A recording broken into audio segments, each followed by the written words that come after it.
Rain fell hard on the broken streets of Sector 9. The air was cold, heavy, and full of dust. The buildings were old, crumbling like dry bread.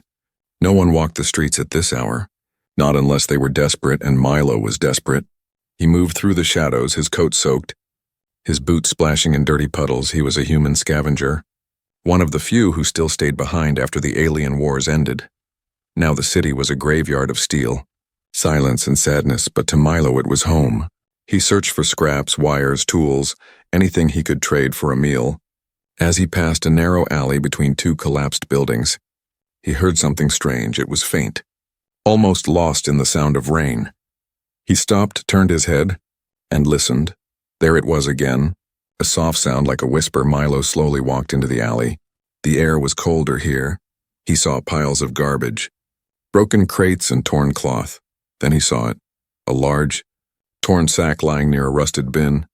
At first he thought it was trash, just more junk, but the sack moved. His heart jumped. He stepped closer, slowly, carefully, and then he heard it clearly. A tiny voice from inside the sack said, "Mom?" Milo froze. That was not an echo, not a trick. Someone was alive inside. He dropped to his knees and pulled the sack open. What he saw made his blood run cold. Inside the sack was a small alien girl. She was no older than 6. Her skin was pale violet, her arms thin, her face bruised. Her clothes were torn, soaked, and covered in dirt. Tiny glowing lines ran along her forehead and neck. Her eyes blinked slowly, full of fear and pain. She whispered again, "Mom," then closed her eyes. Milo stared at her, stunned. Who would do this? Who would throw a child into the trash like this? Was she a slave? A runaway? A mistake someone wanted to erase? He looked around, but the alley was empty. No footsteps, no witnesses, no one coming back for her. She had been left here to die, and no one cared except now. Milo did. He reached into the sack and gently lifted the girl. She was light as feathers, barely breathing. Her head fell against his chest. Her small hand clutched his shirt. Milo stood up and looked around once more, still no one. He pulled his coat tighter around her and turned back toward his hidden shelter. It was not much, an old mechanic's workshop hidden behind a collapsed wall. But it was dry and safe and warm enough to keep her alive.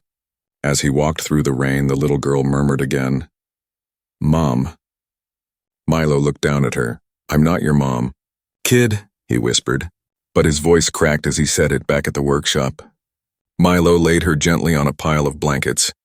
He lit a small heater, gave her some water, and wrapped her in dry cloth. She didn't open her eyes again, but her breathing became steadier. He sat beside her, staring at the ceiling, lost in thought. He had seen many things in this city, war, cruelty, greed, but this was something else. This was evil. Leaving a child like this alone, cold, dying, was more than heartless. He looked at her again, her small body curled under the blankets. She looked like she belonged in a family, not in a sack, and for some reason, when she said "Mom," it felt like she was calling him, not by mistake, but by hope. That night Milo didn't sleep. He sat beside her, listening to the wind outside, and every time she made a sound, his heart twisted. He didn't know her name, her story, or her people. But he knew one thing: she was not trash. She was not something to throw away, and whoever had done this, they had just made the biggest mistake of their lives, because someone had heard her voice, and he wasn't walking away. The rain had stopped by morning, but the streets were still wet. Smoke rose from broken vents, and silence filled the city. Only the sound of dripping water and distant engines echoed through the ruins. Inside a dusty, forgotten workshop, hidden beneath layers of rubble and collapsed walls, Milo watched the little alien girl sleep. She lay wrapped in a blanket, her small body still, her skin no longer shaking from the cold. The heater beside her flickered, giving off a weak warmth. Milo hadn't slept all night. He didn't know why this girl mattered to him, but something deep inside refused to let her die alone. He poured water into a cracked metal cup and placed it near her. Then he picked up a broken scanner, trying to figure out what kind of alien she was. She wasn't like the others he'd seen in the war. Her skin was soft purple, her eyes, when they opened, were silver, and those glowing lines on her neck and forehead, they pulsed faintly like a heartbeat. The scanner buzzed, flickered, and finally displayed a single word: unknown. Milo frowned. That wasn't good. Anything marked unknown usually meant trouble. Either the records were erased or the species was rare, maybe even extinct. The girl stirred, her fingers twitching, her lips moved, and a soft word escaped. Dark. Milo leaned closer, her eyes opened wide and afraid. She looked around the workshop with confusion. Then she saw him and froze. "It's okay," he said gently, raising his hands. "You're safe here." She stared at him, not speaking. Her small hand grabbed the edge of the blanket tightly. He reached for the cup of water and held it out. She didn't take it at first, but then, slowly, she reached forward with trembling fingers. She drank one sip, then another when she finished. She looked up at him again and whispered, "Mom?" Milo blinked. He didn't know what to say. "I'm not your mom," he said with a weak smile. But the girl didn't seem to understand. She pointed at him again, her voice soft. "Mom's safe." He sighed. "Sure," he said quietly. "Mom's here." She nodded and closed her eyes again. Milo rubbed his face with both hands. This wasn't what he signed up for, but now there was no turning back later that day. He stepped outside to gather supplies. He made sure the entrance to the workshop was hidden. A metal panel, some bricks, and a half-broken sign kept the place sealed tight. He moved quickly, avoiding drone patrols and scanner sweeps. Something in his gut told him someone would be looking for her. At a junk stall, Milo traded a power cell for some food packs and a med patch. The stall owner, a grumpy old droid, glanced at him and said, "Stranger's been asking questions." "Human? What kind of questions?" Milo asked, keeping his voice calm. "About children," the droid replied. About one with markings. Milo's jaw tightened. He nodded, grabbed his things, and walked away without another word. They were searching already, and they were close.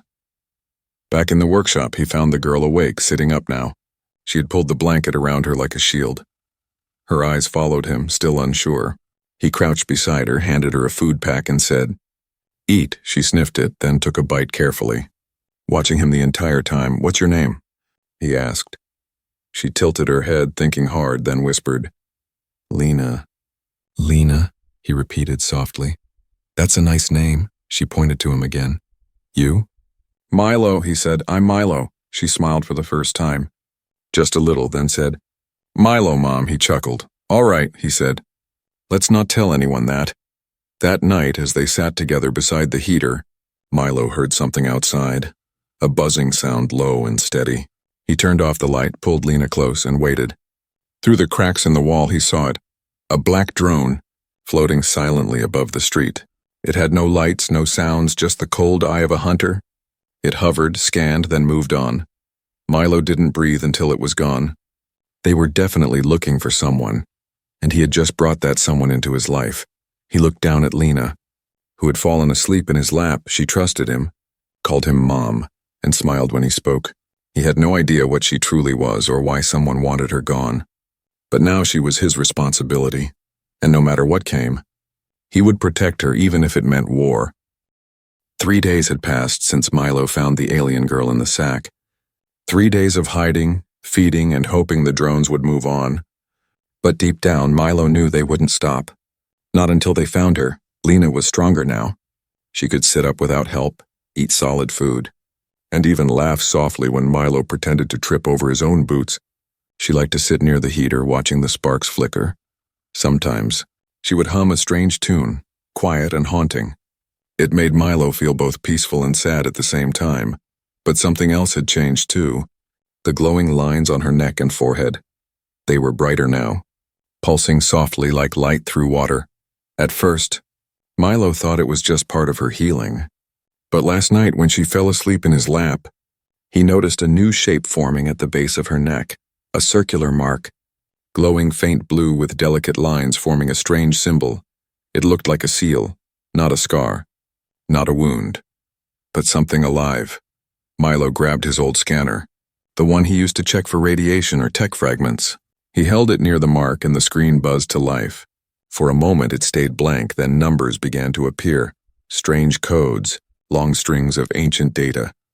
And finally, one word appeared on the display, flashing red. "Royal bloodline detected."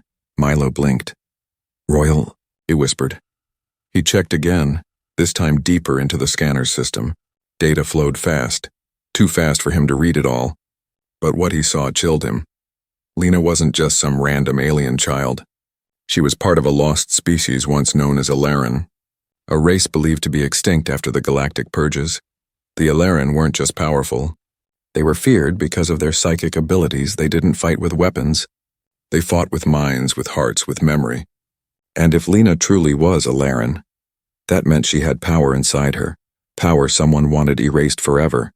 Milo sat back, breathing hard. He looked at Lena, who slept peacefully beside the heater. She was just a child. But inside her was something the galaxy once feared. And maybe still did. He turned off the scanner. He couldn't risk it sending out any signal. If anyone picked up her signature, they would come faster than ever. The next morning, Lena woke up and looked at him with bright silver eyes. "You not sleep again?" she said softly. Milo smiled and rubbed his eyes. "I was watching over you." Lena crawled over and sat beside him. She touched her neck where the mark now glowed clearly. "Milo," she whispered, "it hurts sometimes." "Like hot." Milo looked closely. The lines around the mark had spread a little, forming patterns like leaves and stars. "It's okay," he said, trying to sound calm. "You're changing. But you're strong." Lena looked down. "Others say." "Lena broken," she said, voice shaking. "Lena trash." Milo's hands clenched. He hated whoever had said those words to her. "No," he said firmly, "you're not trash, Lena. You're a miracle." She looked up at him. Confused, he touched her cheek gently. "You were meant to live, not to be thrown away." Anyone who couldn't see that. "They're the broken ones." Tears filled her eyes, but she nodded slowly, and for the first time she didn't whisper. "Mom," she said clearly. "Milo is my family." That evening, as Milo prepared a warm broth, he heard something strange, not a drone, not footsteps, but a pulse like a hum moving through the air. He stepped outside the workshop, heart racing in the sky above the clouds. A ship hovered silently. It had no lights, no markings, just a smooth, dark shape that moved like it was made of liquid. Milo stepped back inside quickly. His shelter wasn't safe anymore. They had picked up her signal, or maybe they had always known where she was. He shut the door, locked every panel, and placed his last 2 explosives near the entrance. He wasn't going down without a fight. But Lena walked up to him and gently tugged on his coat. "Milo," she said, "don't be afraid." "I'm not," he lied. Smiling, she placed her hand over her chest and said, "I remember things now, memories not mine, but in me." "What kind of memories?" Milo asked, kneeling beside her. She looked at him, eyes glowing slightly. "Of a palace in the sky," she said, "of fire falling, of screams. And a woman running." "A woman?" "She was holding a baby." "Me?" Milo froze. That wasn't just memory. That was the night her people were killed, and someone had saved her, only to later throw her away. "Milo," she said softly, "am I danger?" "No," he said without thinking, then paused and added, "You're not the danger, Lena, but the truth inside you. Scares powerful people." She reached for his hand. "I stay with you?" He nodded. "Always, outside." The hum grew louder, but inside that small workshop, a scared child and a tired man sat side by side, ready to face the storm together. The sky above Sector 9 turned dark even before sunset. Clouds thickened like bruises across the sky, and wind howled through shattered windows. But inside the broken city, it wasn't the storm that worried Milo. It was the silence for 2 days. No drones, no patrols, not even scavengers. The city was holding its breath, and Milo knew exactly why. They weren't searching anymore. They were waiting. Lena, now stronger, moved with more confidence. She no longer whispered every word. She spoke softly but clearly, always watching Milo with curious, knowing eyes. She had stopped calling him Mom, but she still held his hand when she slept. One morning, as Milo checked the perimeter, he found a small metal cube half buried in the dirt. It had blinking red lights on one side. A tracker. He cursed under his breath. Someone had tagged the area. That meant they knew exactly where she was. And worse, they were closing in back inside the workshop. Lena was drawing on the wall with a dull piece of chalk. Symbols, circles, lines, strange patterns that looked like stars and spirals. "What are those?" Milo asked, wiping sweat from his brow. Lena looked at him and said, "I don't know. They come from inside." Milo stared at the drawings. He didn't understand them, but they felt ancient, like a forgotten language trying to be remembered. That evening, Milo heard a noise outside. Not a drone this time, Boots. He moved silently to a hole in the wall and peeked through. 3 figures walked through the alley. 2 tall aliens in black armor and 1 human. The human carried a scanning device, sweeping it slowly across the ruins. They were trackers, mercenaries, and they were very close. Milo ducked down, heart pounding. He grabbed his old rifle, charged the power cell, and turned off every light inside. "Lena," he whispered. "Time to hide."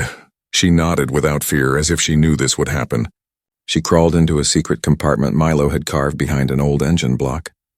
He placed a cover over it and whispered, "Don't come out until I say." She nodded once, then closed her eyes as if preparing for something bigger than herself. Milo stood by the door, breathing slow. He knew he couldn't win in a fight, but maybe he could stall them, or mislead them, by just enough time. The mercenaries stepped into the alley and stopped at his door. The scanner beeped. The human among them knocked twice, then paused. "Milo Grant," the man called out. "We know you're in there." Milo didn't answer. "We're not here for you," the man said again. "We just want what you found. Silence. Give her up and we walk away. No harm. No questions." Still Milo said nothing. He was shaking, but his grip on the rifle was steady. They didn't kick down the door, not yet. Instead, the alien in black armor leaned forward and pressed something to the wall. A pulse inside, the scanner hidden in Milo's coat buzzed. They were trying to force a signal, make Lena's mark respond. But then something strange happened. The chalk drawings Lena had made on the wall began to glow, dim at first, then brighter. The lines moved slowly like living light. Milo stepped back, stunned, from inside her hiding place. Lena was doing something old, something powerful. Outside, the mercenaries froze. The scanner in the human's hand sparked, then shattered. The air shimmered, and a low hum began to build, coming from deep within the walls. "What is this?" One of them shouted, "Get back!" But it was too late. A wave of pressure pulsed out from the workshop, silent but strong. Windows shattered, walls cracked, and the ground itself shook. The mercenaries stumbled back, weapons raised, but they didn't fire. They were afraid. Milo stood over the compartment and opened the lid. Lena's eyes were glowing now, not just the silver shine from before, but like stars, her face was calm. "I felt them," she said. "They want to hurt you, they hate me, so I pushed them away." Milo dropped to his knees, speechless. You did that?" Lena nodded, then rested her head on his shoulder. "I didn't mean to hurt. Just protect." Outside, the hunters were gone. But they would return, and next time, they wouldn't hesitate. Milo packed their gear that night. They couldn't stay here anymore. Too many eyes, too many ears as they prepared to leave. Lena walked up to the wall and touched one of her glowing drawings. It faded slowly. "Why'd you do that?" Milo asked. "So they don't follow us through dreams," she whispered. He didn't understand, but he didn't question it. He just held her hand, and together they vanished into the night. The hunters would return to an empty building, but they would not forget the fear they felt that day. A human protecting something ancient and a child more powerful than anyone imagined. They left the ruins of Sector 9 before sunrise. Milo led the way through old sewer tunnels.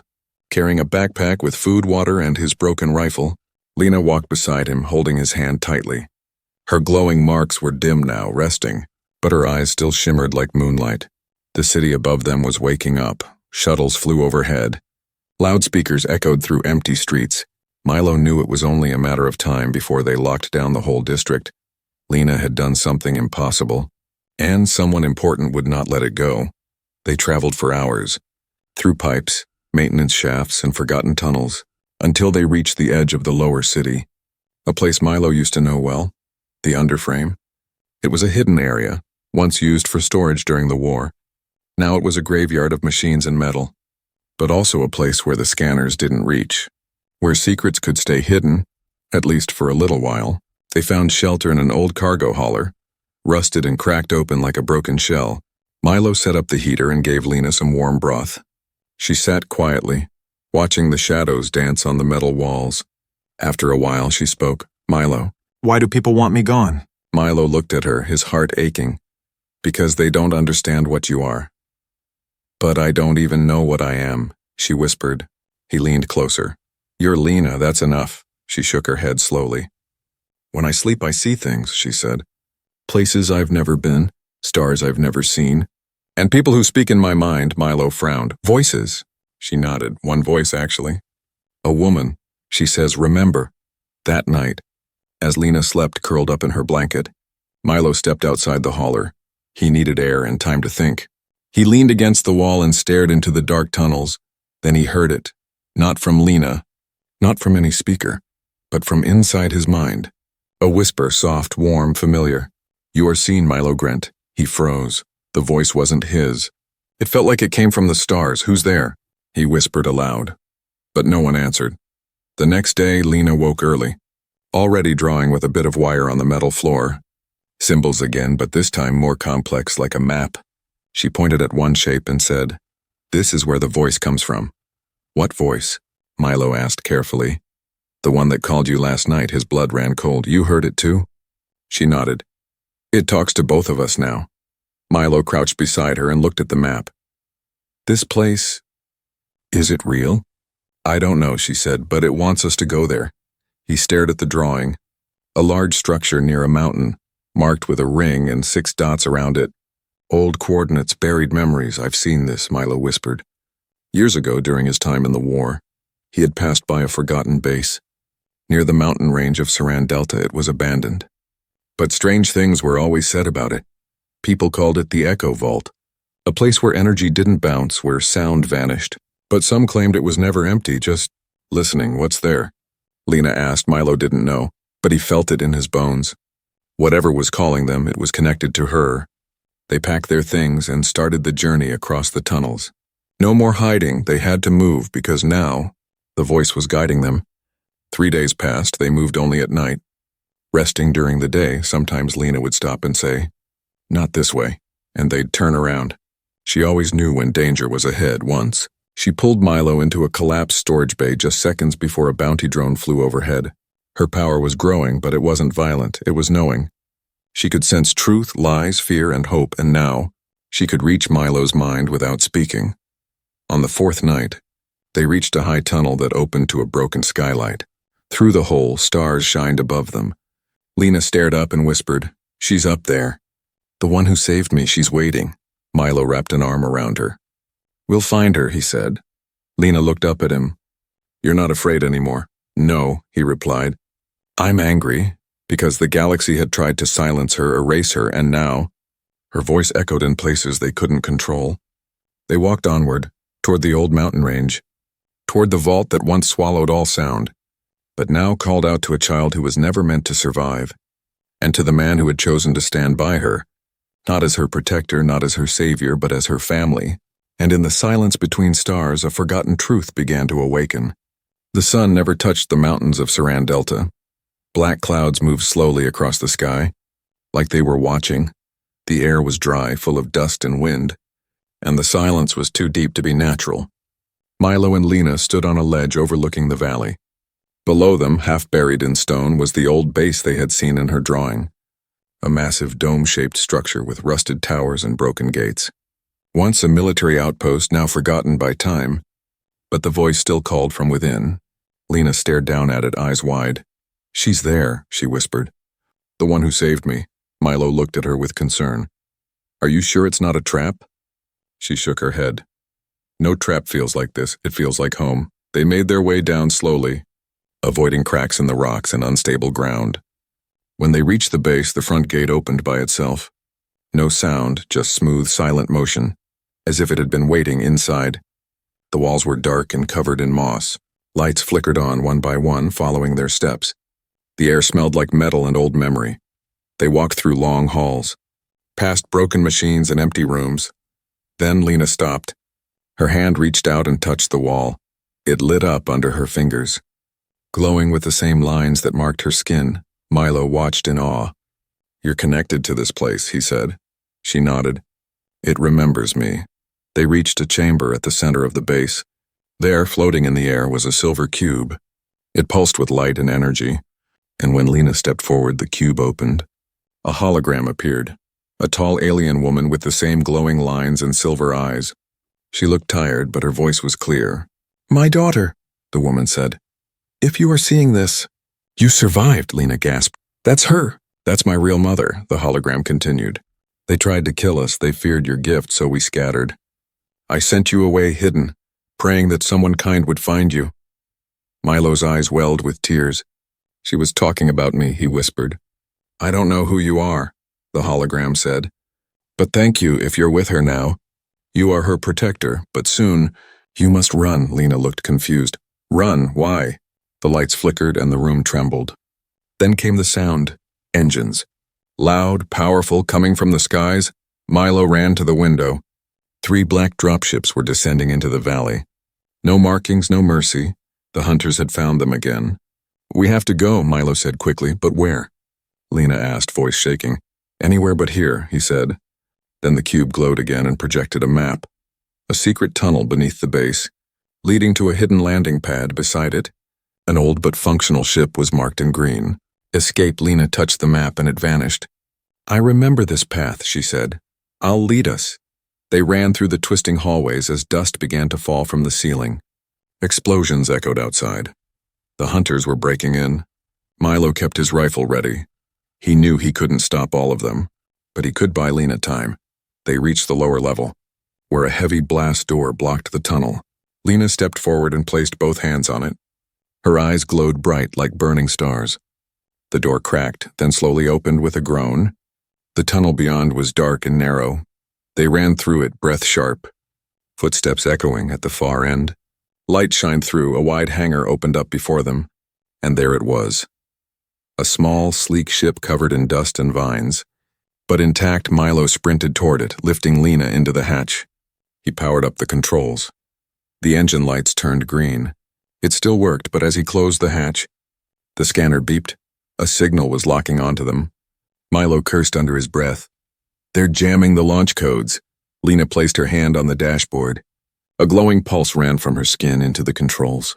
The ship hummed, the lights turned blue, then the engines roared to life. Milo stared at her, stunned. You just unlocked the ship, she smiled. It remembered me too. As the doors above opened, gunfire rained down, but the ship lifted fast, cutting through the storm like a blade. They flew higher, past the clouds. Lena looked back at the mountains. They'll never stop, will they? No, Milo said, but neither will we. He reached over and held her hand. This ship isn't just escape, he said. It's a message. To who? Lena asked. To anyone still out there, Milo replied. That you're alive, that you matter, and that someone chose to protect you.